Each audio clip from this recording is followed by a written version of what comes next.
Hello, I'm Brian. Today's story is The Substitute.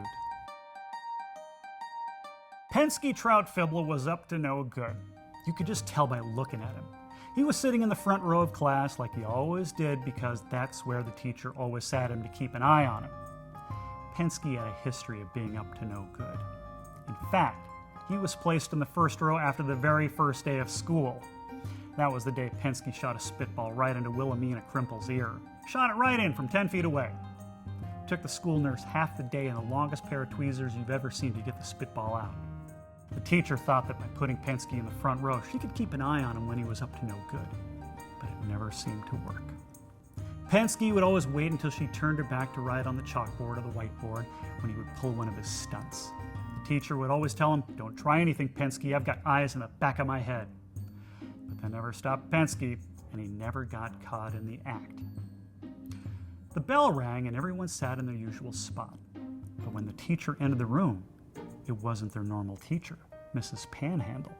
It was a substitute. Penske loved substitute teachers. They usually didn't know that he was always up to no good and were easier to catch off guard. But before the substitute teacher turned her back to write something on the chalkboard, she looked right at Penske and said, "I've heard all about you, Penske Trout Fibble. Don't try anything cute, because I've got eyes in the back of my head." Well, Penske had heard that line from every teacher he'd ever had since kindergarten, and he'd still never been caught in the act of being up to no good. Penske smiled pleasantly at the substitute teacher and promised to be a good little boy. Of course, Penske had his fingers crossed. The substitute glared at Penske for a few more seconds before she finally turned to write the first lesson of the day behind her. Penske didn't waste a second. He quickly pulled out his slingshot and pulled a big wad of bubblegum out of his mouth that he'd been softening up for the last half hour.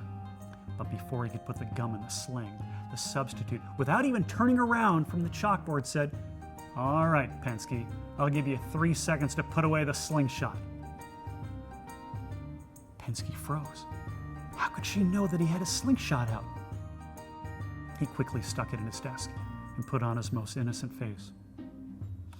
"Slingshot? What slingshot? Everyone knows slingshots are forbidden on school property."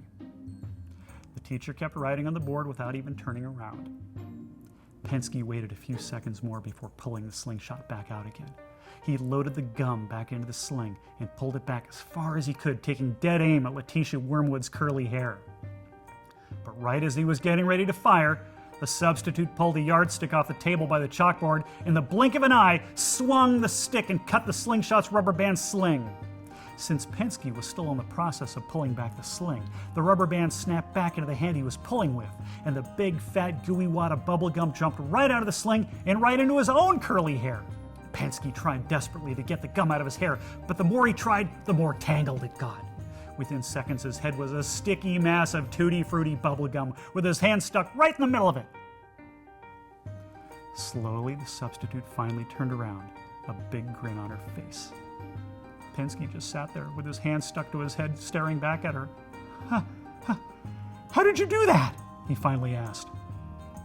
The substitute smiled, turned around, and reached up to part her hair and back. Under her long red hair were 2 bright blue eyes staring directly at Penske. "I warned you," she said, as Penske was led to the principal's office. After that day, whenever a teacher told Penske that they had eyes in the back of their head, he believed them.